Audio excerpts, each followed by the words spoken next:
uyu munsi rero nje gusangira namwe ibyo nabonye.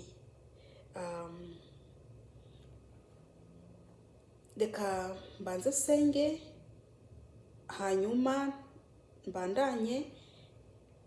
Ndashuhuje abantu bose bumviriza ubutumwa nshikiriza, abo kuri Facebook ndabaramukije mwese.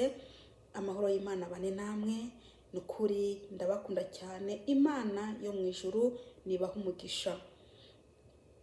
Reka dusenge hanyuma mbandanye mbabwire iby'Imana yanyeretse. Uwiteka Mana Nyir'ingabo, ndagushima ndaguhimbaje, ndagushima ukuntu wangiriye neza, ndagushima data wa twese uri mu ijuru ukuntu warinze abantu bawe data. Uri Uwiteka niryo zina ryawe data wa twese. Ndakwinjiza ngiye neza, urungike umwuka wera kugira ngo anshigikire muri uyu murimo. Urakoze data, ndirukanye imyuka yose mibi mu izina ryawe Yesu Kristo Umunyazareti. Urakoze data, sabye nize kubyumvishije mu izina ryawe Yesu Kristo, none ndabisabye, amena. Hari mu kwezi gushize, mu kwezi k'Icyenda, hari mu ijoro masaha ya 8 z'igitondo, niho rero nasinziriye, nari mu nzozi, mbona isi yabaye umwijima, abantu mbona barushe bagenda bunamye. Hanyuma hari umuntu twari turi kumwe aranganiriza, arambwira ati itorero cyangwa se ishengero ryazamutse. Mwene data urimo uranyumviriza, mu gihe Yesu Kristo azaza gutora itorero rikazamuka, abazasigara mu isi bazasigara mu mwijima, bazasigara hatabona,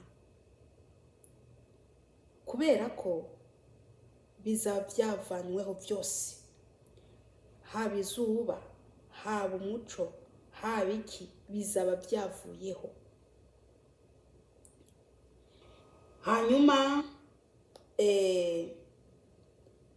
amaze kumbwira uko, sinzi ukuntu narebye ku ibaraza, nabona hari inzu, mbona TV, iyo TV mbona iriyakije. Hanyuma mw'iyo TV numva havugiyemo umugabo. Havugiyemo umugabo rero, uwo muntu twari turi kumwe acarambwira ati uriya ni Antikristo. Bishatse kuvuga ko itorero niryamara kuzamurwa, isi izahinduka umwijima, abasigaye mu isi bagorwe, Antikristo azaca ashika, hanyuma atangire afate nabi abo bantu baza basigaye mu isi. Antikristo nta mbabazi azagira. Antikristo azabazanywe no kugira nabi abasigaye mu isi, bariya bihakanye Yesu, bariya badashaka kwihana. Nshuti mwene data, icyo naguhanura ko wakwakira Yesu Kristo nk'umwami n'umukiza wawe hakibona, kubera ko hazagera igihe habe umwijima, hazagera igihe habe umwijima, izuba ribure, ibyaka ku isi birangire, noneho na Kristo ubwiwe azaba yamaze kuzamura ishengero. Inzamba nabonye yavuze, abasigaye mu isi nabonye basigaye mu marira, basigaye mu mubabaro. Yamara mwene data, uracafite amahirwe. Buriya ko ugihumeka uwo mwuka, Imana ikigutishije uwo mwuka wawe, buriya Imana ibishaka ko utunganya ibidatunganije.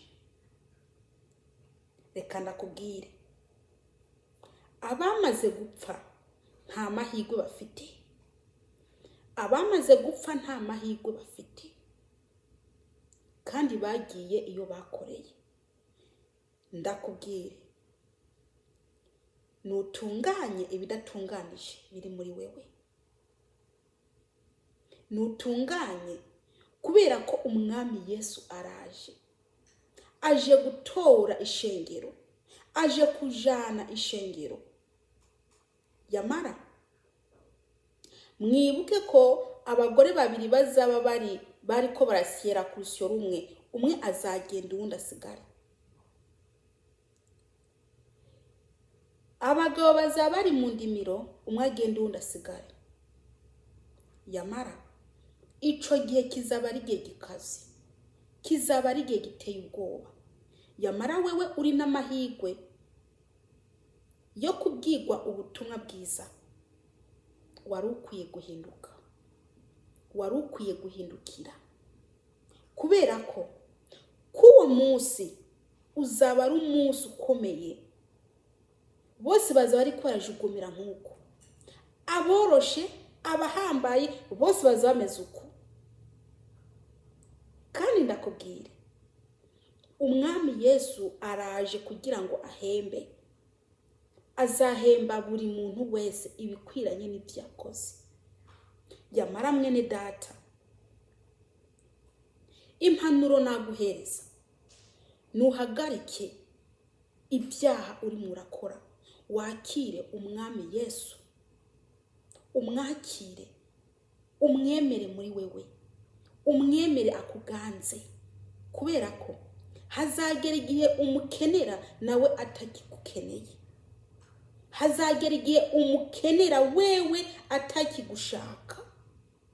Kandi icyo gihe kiregereje. Icyo gihe kiraje. Ngo mwami mukenyeye, ngo kandi amatara yanyu yamiyaka.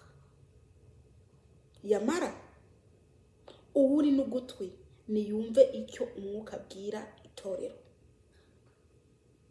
Icyo gihe buri muntu azajarajara. Buri muntu azashaka ijambo aribure. Buri muntu azashaka abakozi b'Imana babure. Buri muntu azashaka aho yakumva indirimbo zimubwira kwihana azibure, kubera ko bizaba byavanweho. Icyo gihe nta kwihana bizaba bihari. Nta kwihana bizaba bikiriho. Yamara niwakire Yesu Kristo umwami n'umukiza wawe. Izo nzira uri muranyuramo mwene data, iherezo y'iyo nzira ni mwirimbukiro. Ngo nimunyure mu nzira ifunganye. Ndazi ko inzira ifunganye inyuramwo bake, ariko inzira ngari yagutse inyuramwo benshi. Yamara nubwo inyuramwo benshi, iherezo ryayo ni mwirimbukiro. Ariko inzira ifunganye iherezo ryayo ni mwijuru. Yamara hindukira. Hindukira ntuzurimbuke. Dore umwami Yesu araje. Aje gutwara ishengero. Aje guhemba no guhana. Yamara niwibuke, Yesu Kristo azaza nk'umujura. Yesu Kristo azaza nk'umujura. Yamara wibuke ko atinze gato n'urupfu ruza nk'umujura. Ruza nk'umujura. Icyo nakubwira mwene data, ni wihane kuko ubwami bw'Imana bwegereje. Umwami Yesu nabaha umugisha. Umwami Yesu nabagire neza. Dusenga Imana. Mana nyiringabo, ndagushima kwa aya magambo duhaye mwami, dore nshikije abantu bawe mwami Yesu Kristo ibyo wanyeretse. Mwami ndakwinginze uherekeza no magambo kugira ngo agire ikimazi mu mitima y'abantu, mu izina rya Yesu Kristo, amen. Uwiteka Imana nabaha umugisha. Ndafite n'izindi yerekwa zibiri Imana yanyeretse, nazo nyine Imana niyamfasha nzazishikiza, nzazitanga kugira ngo muzumve. Imana nibaha umugisha, ndabakunda.